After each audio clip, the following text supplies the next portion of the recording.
Hey guys, welcome back to my channel Kittu Bittu mom पर आप सभी का स्वागत है।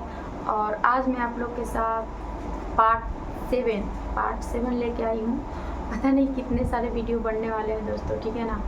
तो आज मैं आप लोग को उसके बाद की कहानी बता रही हूँ, ठीक है, किट्टू के जन्म के बाद, ठीक है ना। तो किट्टू के जन्म के बाद मैं उनका गलती पकड़ी थी, तो उस समय बात संभल गया था, ठीक है ना। और उस समय भी बहुत मारपीट होता था, मतलब फिर भी मतलब बात संभल जाता था दोस्तों।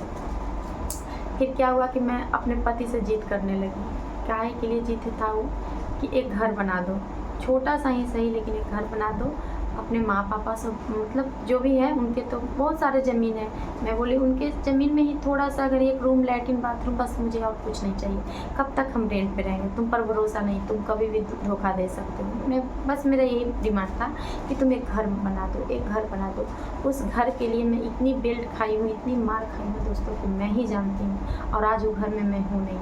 तो मेरा हस्बैंड, मैं बोली देखो बच्चे भी हो गए, अब हम लोग कब तक रेंट पे रहेंगे, है ना। एक घर बना दो, एक घर बना दो, प्लीज़ एक घर बना दो। तो मेरा मांग मेरे पति को जायज़ लगा होगा, या उन्हें भी लगता होगा कि बहुत ज़्यादा खर्चा हो रहा है रेंट पे, बहुत ज़्यादा मतलब महीना में खर्चा हो जाता था, पैसा देना पड़ता था, है ना। तो और अब तो कोई दिक्कत नहीं हो रहा है। तो मेरे हस्बैंड ना ज़्यादा नहीं, एकदम छोटा सा ज़मीन मतलब वो अपने परिवार से बात किए, तो उनका परिवार माना कर दिया था कि हम उसको एक फुटी कौड़ी भी नहीं देंगे।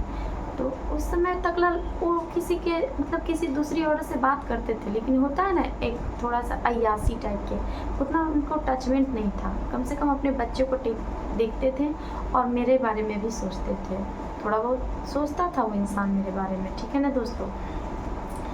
तो वो बोले कि उन लोग नहीं देने के लिए कह रहे हैं, नो हम ना थोड़े बहुत ज़मीन बेच करके, अपने ज़मीन बेच करके, और हम तुमको अलग से ज़मीन दे देते हैं। हम बोले ठीक है, कैसे भी लो लेकिन अपना घर होना चाहिए। तो वो छोटा सा एकदम खेत बधार में दोस्तों, मतलब क्या हम बोले, उस घर क्या ही बोले, बस मेरे लिए वो जन्नत था, उस समय मेरे लिए जन्नत था, ठीक है ना। तो एक ज़मीन कीने थोड़ा सा और उस घर बना दिए, घर बना करके और पूजा पाठ करके हम लोग रहने लगे दोस्तों। हम लोग रहने लगे, हम, हमारे बच्चा और हमारे पति। ज़िंदगी अच्छे से गुजर रहा था, हंसी खुशी, कोई गम फिक्र नहीं। मेरे बच्चे को भी जन्मदिन अच्छे से मनाते थे वो, हम उनका जन्मदिन अच्छे से मनाते थे। मतलब वो इंसान मुझे कभी खाने को दुख नहीं दिया, कभी पहनने को नहीं दुख दिया।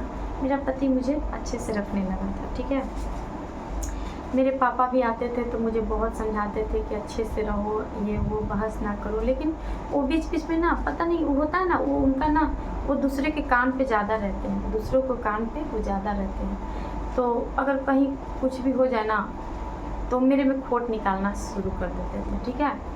तो ऐसे ही मतलब, लेकिन मेरे पापा कहते थे कि अच्छे से रहो, अपना कोई दिक्कत नहीं है, अपना दोनों पति पत्नी मिलजुल के रहो, अच्छे से रहो। तो मेरे पापा वहाँ पर मिलने उलने आते थे। फिर क्या हुआ दोस्तों कि लड़ाई झगड़ा बहुत ज़्यादा होता था वहाँ पे। फिर मेरे पापा को ना ये सब देख करके, मेरी जो हालत थी ये सब देख करके मेरे पापा को, अब तब तक दोस्तों मैं बहुत बार पकड़ी थी उनको लड़की के साथ में। मतलब ये घर आ जाता था, लेकिन कभी घर के पीछे, कभी दीवार के पीछे, कभी पेड़ के पीछे, मतलब घर के आसपास कहीं भी छिप लुक के बात करता था। क्योंकि 12 बजे 11 बजे कहाँ कौन दुकान बाज़ार खुला रहता है दोस्तों। तो इंसान घर में आना देर से चालू कर दिया था। सोचिए, ना नौकरी, ना काम, ना धंधा, फिर भी शाम को 7-8 बजे आने वाला इंसान आपको 11-12 बजे आने लगे तो आप क्या सोचिएगा। आप, जाहिर सी बात है, 1000 बार धड़े उनको किसी से बात करते हुए, किसी से ही हर चीज़ में मुँह कर जाते थे, बिल्कुल एक्सेप्ट नहीं करते थे। बस बोलते थे दोस्ती है छोड़ दूँगा, दोस्ती है ख़त्म कर दूँगा। 4 दिन से तो बात कर रहा हूँ, बस उनका यही है, थोड़े दिन से बात कर रहा हूँ, छोड़ दूँगा। लेकिन कहते हैं ना, जिसको लत लग जाता है ना, वो इंसान कभी नहीं छोड़ता है। उनको अगर छोड़ना था तो पहले में ही छोड़ते, पहले में ही कोई से दोस्ती के हाथ नहीं बढ़ाते, नहीं कुछ होता। तो उन्होंने नहीं छोड़ा, ठीक है ना। ऐसी हम दोनों में लड़ाई होना स्टार्ट हो गई, ठीक है दोस्तों। तब तक मेरी बेटी मैं दूसरी बार कंसीव कर ली, ठीक है। तब तक मेरी बेटी मेरे पेट में आ गई, ठीक है। और मतलब मैं प्रेग्नेंट हो गई और मैं अपने हस्बैंड से बताई। मेरा हस्बैंड मतलब उस समय इतना हैप्पी, इतना खुश, वो सब उसका दिखावा, फेक। उसको मेरा लाइफ और 2 मासूम बच्चा के जीवन बर्बाद करना था, ठीक है दोस्तों। सो उसने कर दिया, क्योंकि सिर्फ और सिर्फ वो जो उसे चाहिए था वो मिल गया, ठीक है। वो चाहिए था उसको कि बच्चे के साथ भटके मरे, ठीक है। उसे बस वही चाहिए था। मेरी दूसरी प्रेगनेंसी जान करके वो बहुत खुश हुआ, लेकिन मैं बहुत दुखी थी। मैं उसके नेचर से, बिहेवियर से बहुत दुखी थी कि पता नहीं आगे चल के क्या करेगा, धोखा देगा, क्या करेगा। घर जो लिया था वो मेरे नाम से था दोस्तों, आज भी मेरे ही नाम से है, लेकिन ये सब माइंड गेम है दोस्तों। रहने नहीं दे रहा है हमको उसमें, शांति से बिल्कुल रहने नहीं दे रहा है। वो घर में सिर्फ माइंड गेम खेल रहा है, लोगों के सामने, पुलिस के सामने कहता है इसका घर है, हम इसको रोक नहीं रहे रहने के लिए, लेकिन बहुत मारता है उस घर में, हमको रहने नहीं देता है चैन से। आपको इतना डरा देगा कि आप खुद घर छोड़ के भाग जाइएगा, ठीक है। तो इस तरह का माइंड गेम खेलता है। तो हम उसको बिहेवियर से बहुत डरने लगे दोस्तों, बहुत ज़्यादा डरने लगे। एक दिन ऐसा आया ना दोस्तों कि हम उसको एकदम रंगे हाथे पकड़ लिए, सब कुछ उसके बारे में जान गए। मतलब उस लड़की से हमको बातचीत भी हुआ, वो मतलब सब चीज़ जान गए कि वो किसी दूसरी औरत से बातचीत करता है। सोचिए मैं प्रेग्नेंट थी, फिर भी मेरे अंदर इतना हिम्मत था कि मैं घर छोड़ दी। मैं बोली देखो मुझसे ये सब बर्दाश्त नहीं होगा, मेरा ब्रेन हैमरेज हो जाएगा, मुझसे ये सब बर्दाश्त नहीं होगा। क्योंकि देखिए दोस्तों, मेरी जो हालत है ना, मैं बस यही जानती हूँ कि आज मैं जितना भी बुरी हालत है, मेरे बच्चे की बुरी हालत है, उसका जिम्मेदार सिर्फ और सिर्फ मेरा पति है। क्योंकि एक मौका आदमी इंसान देगा, कितना मौका देगा, कितना मौका सुधरने की, कितना चांस चाहिए उसको। एक बार उसके घर अगर उसके अपने बीवी बच्चा का चिंता होता कि मेरे इस बिहेवियर से मेरे घर बर्बाद हो रहा है, मेरा घर उजड़ रहा है, तो क्या लड़की लोग से बात करता? नहीं करता ना, क्योंकि उसको चस्का लग गया, मज़ा आ रहा है, किसी के साथ वो खुश है, तो आपको दुख पहुंचाएगा ही पहुंचाएगा। पूरी प्रेगनेंसी दोस्तों मैं बहुत तकलीफ में, ना अच्छा खाना, ना अच्छा पहनना, रोते बिलखते, मतलब पूरी प्रेगनेंसी में एक मेडिसिन तक नहीं खाई हूँ दोस्तों, समझें। कैसे भी अपना ज़िंदगी कट गया, कैसे भी ज़िंदगी कटा। फिर उसके बाद डिलीवरी घड़ी क्या हुआ कि जब मेरी बेटी जन्म ली, उस समय मेरा पति भी दूसरे औरत से बात करता था, लेकिन थोड़ा कह रहे हैं कि उतना नहीं था, कि इतना बेगैरत नहीं था जितना आज हो चुका है। तो मुझे लेकर गया, ठीक है, बोला कि ऑपरेशन से मेरा बच्चा हुआ था, तो मुझे लेके घर गया। आप लोग यकीन नहीं करोगे, लेके तो चला गया, लेकिन आए दिन लड़ाई झगड़े, कोई टेक केयर नहीं, कोई अपनापन नहीं, कोई बात विचार ऐसा नहीं, कोई प्यार मोहब्बत नहीं। मतलब पूरी तरह से मेरे दोनों बच्चे का जिम्मेवारी मेरे ऊपर था, ठीक है ना। और फिर उसके बाद क्या हुआ कि हाँ, जब भी मैं उस औरत के साथ या उस औरत से बात करते पकड़ी ना, तब मैं मार खाई हूँ दोस्तों। इतना बुरी तरह से मारा था, मैं भागने की कोशिश की ना, मेरे पैर पे ना गाड़ी चढ़ा दिया था। आप लोग यकीन नहीं करोगे, 2 चकवा हमको, पूरा पैर हमको एकदम अजीब ढंग से हो गया था दोस्तों। मैं थाना में गई थी, वैसा मेरा हालत एकदम एक दिन नहीं चला जा रहा था, दम लग रहा था कि फिर भी मैं थाना में गई। थाना में जा करके थाना वाला कहा कि कैसा इसका पति है, फ़ोन करते करते थक गया, लेकिन मेरा हस्बैंड मुझे थाना में लेने नहीं आया। अंत में मैं बोली कि सर मैं अकेले जाऊंगी ना तो मेरा हस्बैंड मुझे मारेगा, आप FIR करो। लेकिन उन लोग FIR नहीं किया दोस्तों, उतना मार खाने के बाद भी नहीं किया। पता नहीं मेरे से उसको क्या दुश्मनी है, क्योंकि मैं पैसे लेती हूँ ना, मैं पैसे नहीं देती हूँ, उन लोग पैसे देते हैं।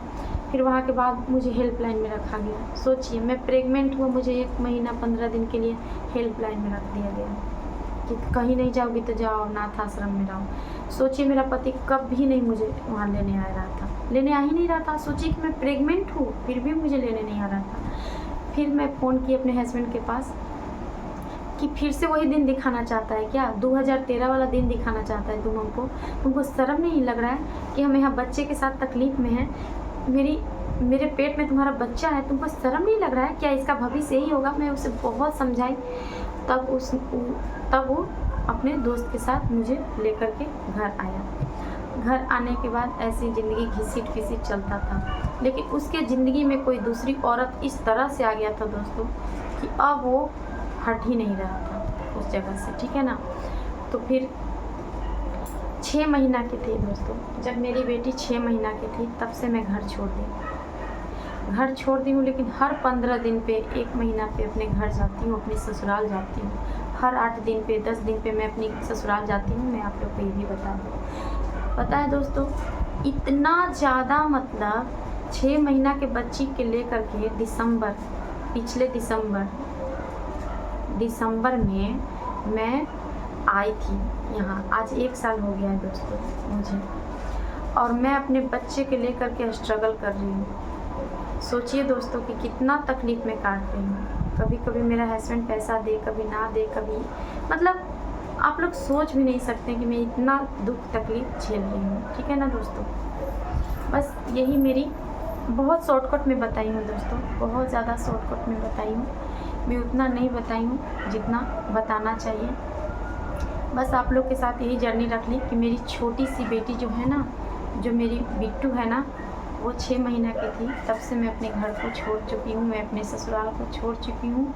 छोड़ चुकी नहीं हूँ, भगा दिया है मुझे, वो रखना ही नहीं चाहता, क्योंकि वो कहता है कि मैं कुछ भी करूँ तुम मेरे लाइफ में इंटरफेयर मत करो।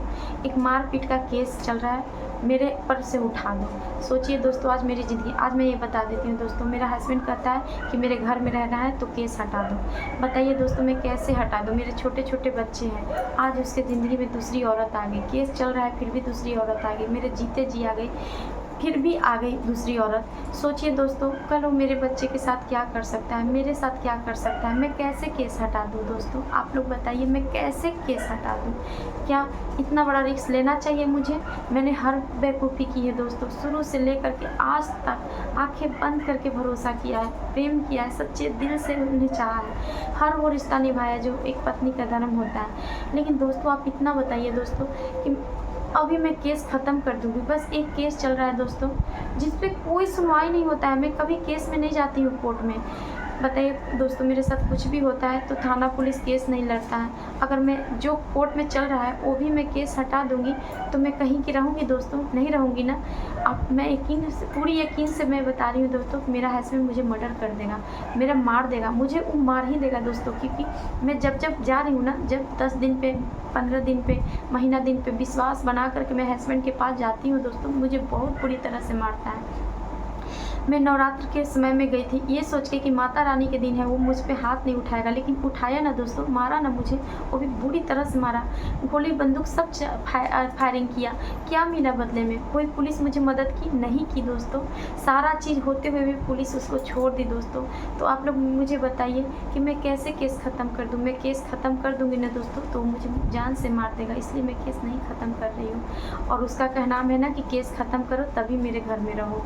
मैं इतना बड़ा रिस्क नहीं लेना चाहती हूँ दोस्तों, लेकिन मैं रोड पे भी नहीं रहना चाहती हूँ। प्लीज़ आप लोग सपोर्ट कीजिए, आप लोग मेरी मदद कीजिए दोस्तों। मैं बहुत ही ज़्यादा तकलीफ़ में हूँ। मेरी एक एक बात में 100% सच्चाई है।